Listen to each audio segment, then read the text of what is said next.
Okay, we move into our two emergency motions now. These are the ones that were circulated as you came in on a piece of white paper. We're going to take the first one, which is emergency motion 1, and I'm going to call on Kevin Campbell, Vice President and a member of the Education Committee, to propose.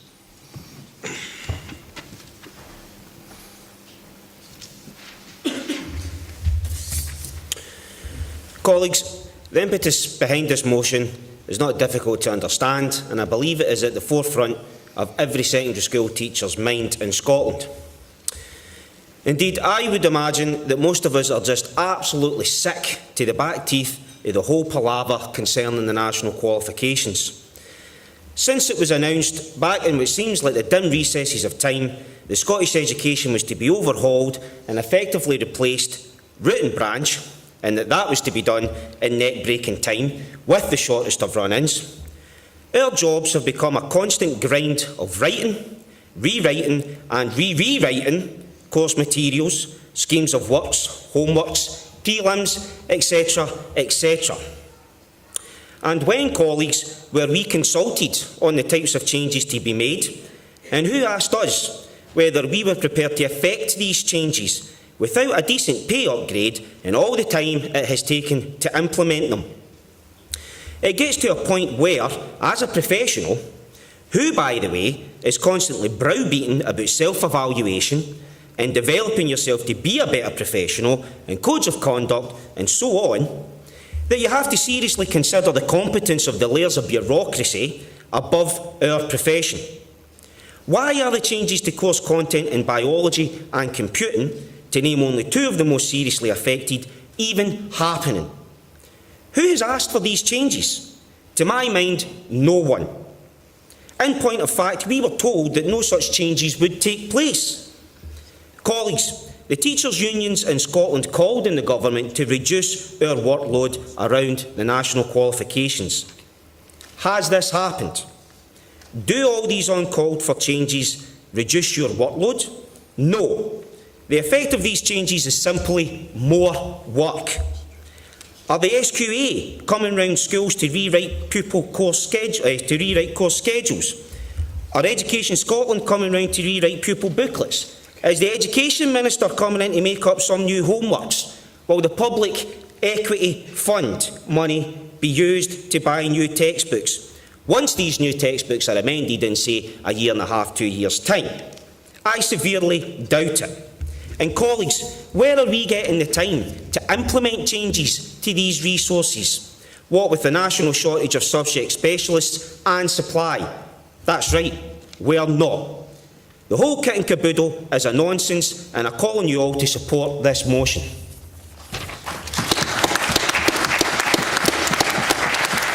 And I think John Guidi is going to second. John Guidi, Delegate 66. I can't really see it at the moment. I'm not well prepared. It suddenly dawned on me this is an emergency, and really that's what the sum of us is all about. What happens if a student teacher was preparing for an observed lesson and decided to make changes in the last minute? It wouldn't be a surprise if a few issues arose. Possibly there will be an impact on resourcing, the organisation, the classroom management, as a consequence of the sudden and last-minute changes.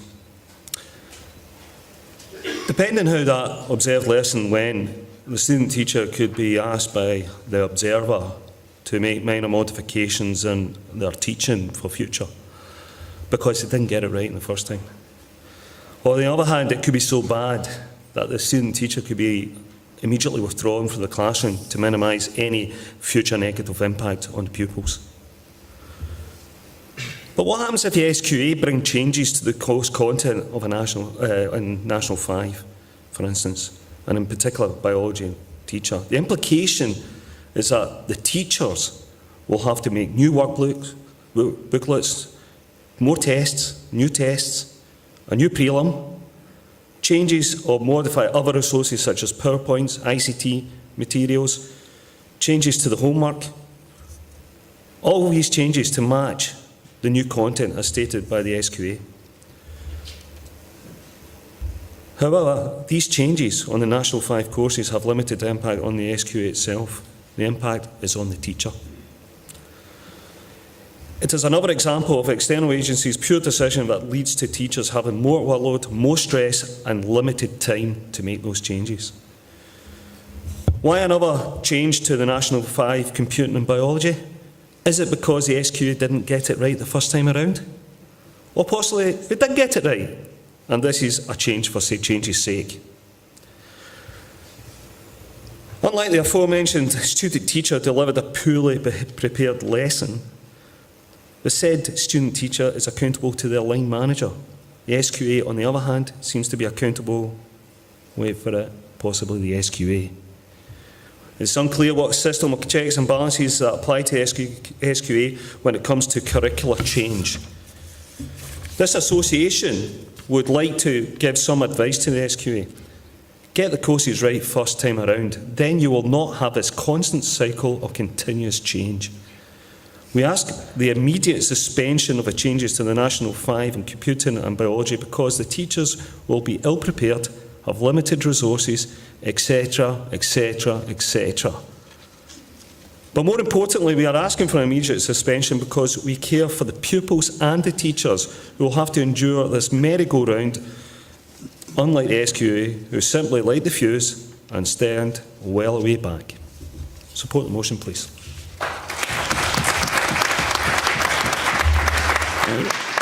Colleagues, because these two motions are quite closely linked with similar issues, what I'd like to do now is to take the second motion and then we'll debate both together. I hope that's acceptable. So if I could ask James Cowans to come up and propose the second emergency motion. Sorry, James. We're just getting into the swing at the moment.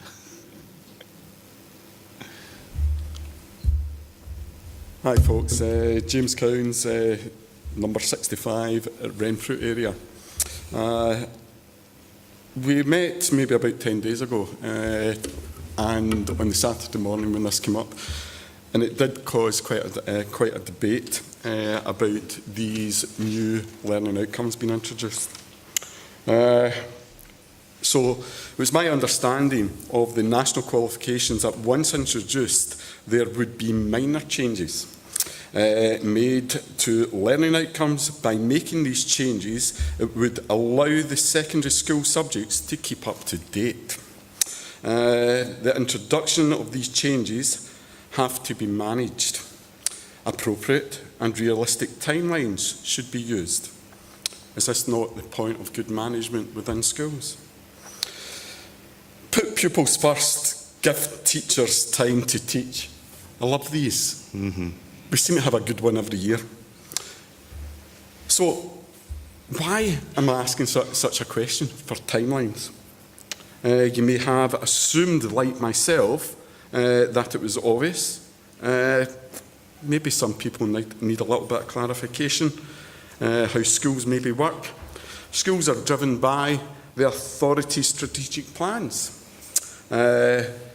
school development plans, changes to timetables, departmental plans, working time agreements. Then come April, that's late April this year, beginning of May, the release of the new learning outcomes. So much for the plans that we make. Chaos. Control of our workload, that is out of control. Departmental budgets, busted. This sounds like bleak, but this is what is happening in our schools, right? Wait till I just get where I am, folks. In particular, biology and computing departments have been hit very heavily, right? So, where is this time supposed to be gained from in their plans? In my authority, BGE is a part of their strategic plan. They've put into place the benchmarks that we're supposed to be prioritising over this year. Right? So, the consequences, teachers are focusing in on homework changes, assessment changes, PowerPoints, maybe rather than the priorities that were set for them. There's other problems as well. Think about it if you were a pupil. What system has your school decided to use? We've had these discussions in the past. 1 to 3, 4 to 6, is it 2 to 2? If you're following a 2 to 2 model, that means that you're doing the National Fives over 2 years. Think of the impact of that. Biology, computing, major changes. Consequence, our pupils are going to find themselves, their teachers don't know what they're doing. Why? Because, wait a minute, some of the National Five that they're sitting has already been taught that they're going to sit next year. Teachers are having to go and regress backwards, change the courses, tell them, no, that's no use anymore, we need to learn this, right? And then in computing, we've got the bizarre situation where we are going to have higher pupils learning the same things as National 5, at least for a year. So, what is it we're wanting timelines for? Timelines allow us to manage, folks, right? Let us plan and manage change to allow us to create a learning and teaching environment our pupils will thrive and succeed. I ask you to support this motion. Thank you. And do we have a seconder for that motion? I think Ruth, Ruth French to formally second. Thank you very much, Ruth. And now, happy to open that up to some debate from the floor. If you wish to contribute, please step to the seats at the front and we'll hear what you wish to say. So, one or two people. Sid? Who was first? Sid? Sid Sanderson, City of Aberdeen, delegate number 8. I'm a chemistry teacher, not a biology teacher, and not a computing teacher, but an SST colleague in Aberdeen emailed an attachment with the changes that were going to be taking place to the computing course. I want to support the motion, but I would also, both motions, I would also like to add this, and that is that in most of our schools in Aberdeen, and possibly most of the schools throughout Scotland, the computing department will be a small department. It will probably be a single person that is in that department. So radical and major changes which are to be driven by one person. And I'm not sure how I would be able to advise my colleague in terms of their workload. I could look, no doubt, at the draft working time agreement, which will no doubt be coming my way in September for our school. But no doubt the development time in that agreement will probably be of the order of 1 hour per week. And when I looked at the changes that my colleague was going to have to make here, my own view, not being a specialist, is that those would exceed 1 hour per week. I'm not too sure how the employers can get around this. It's a struggle to recruit and retrain in Aberdeen.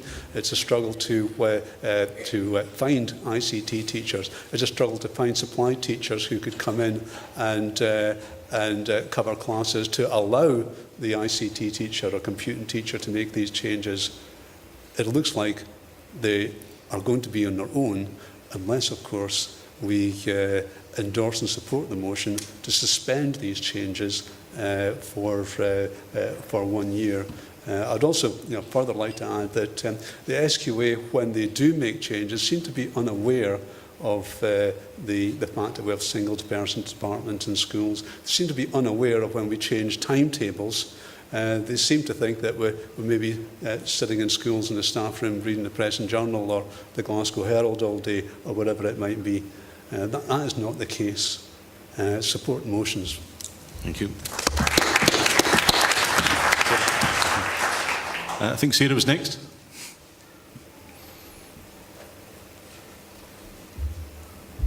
Good morning. Delegate number 121, Sarah Dargate, Renfrew. Shire Council, sorry. So this is obviously an emergency motion, so my apologies. I haven't really been as well prepared or versed as other people, other speakers. And I'm just going to reiterate what has been mentioned. As a science teacher, we encourage our pupils to ensure that they have a fair experiment. And one of the major factors is reducing the variables and only changing one variable. And when you apply that to, for example, the national courses, the variable that should only be changed is the pupil, not the course, not the resources, not the money, not how many people are in a department, and certainly not the time that is given to develop these courses.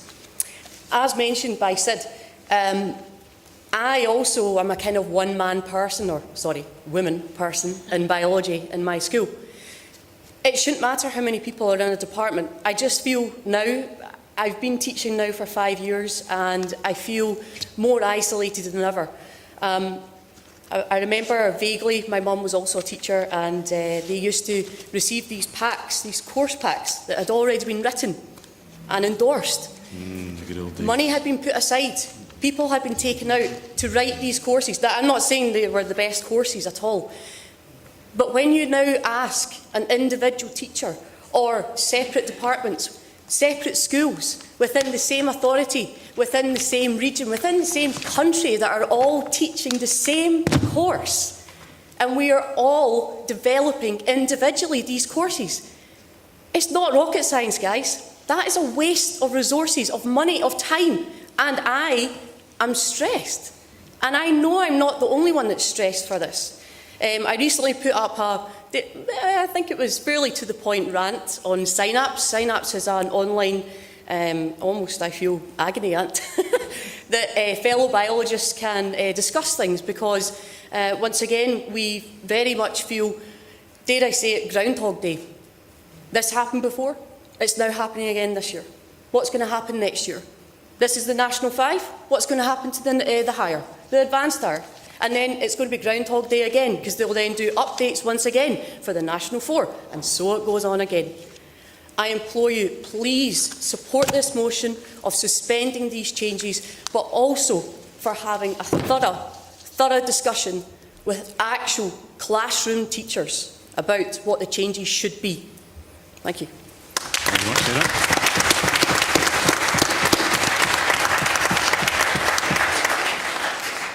Anne?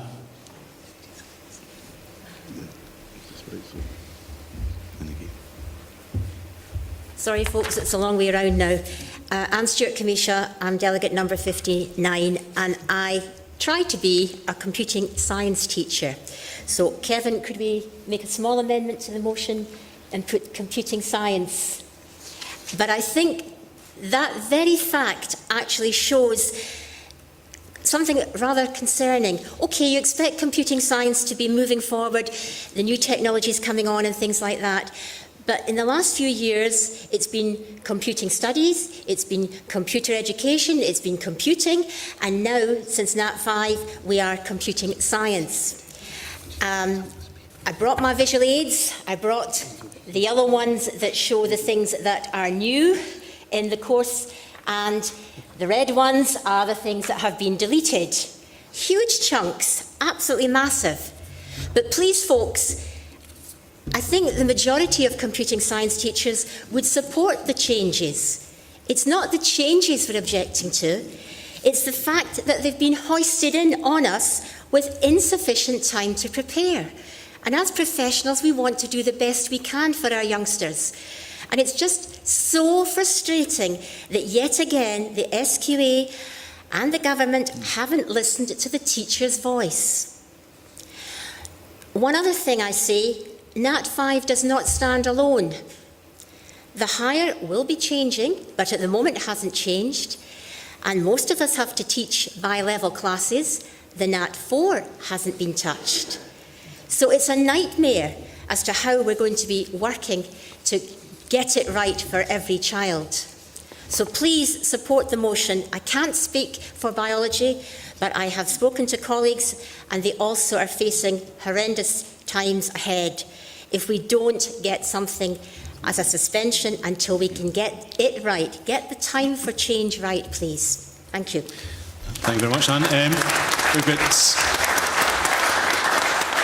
We've got a proposal there from Anne to amend the first motion slightly to add in the word science. We have a seconder. My colleague to the right, Elaine, is going to second that proposal. Is Congress willing to accept that small amendment to the motion? Thank you very much. Are there any more contributions? Ruth, are you wanting to speak to the first one, yeah? Ruth French, Delegate 70. I find myself thinking that, you know, these changes in computing, if I remember rightly, there were fairly major changes in computing last year as well. Computing is one of those things that can arguably change a lot. You know, we're told that technology is advancing at an exponential rate and all the rest of it. I think that the idea that courses can be changed to keep up with the times is potentially very dangerous. I think that there has to be a gap where you can say it will not change for, let's say, 5 years, so that teachers can establish a pattern, they can get to know the content. And then maybe after 5 years it could be changed. The problem at present is that everything is changing all the time. There is no way of knowing whether things are getting better, or are they getting worse, or are they staying the same. There is no opportunity to compare, because this year is different from last year, and it will be different from next year. I find this need that seems to come from above, that everything has to be in a constant state of flux, is dangerous. It's dangerous for the pupils. They don't know where they're going, they don't know how they're going, and it's dangerous for the teachers. I really ask you to support this motion. Thank you very much.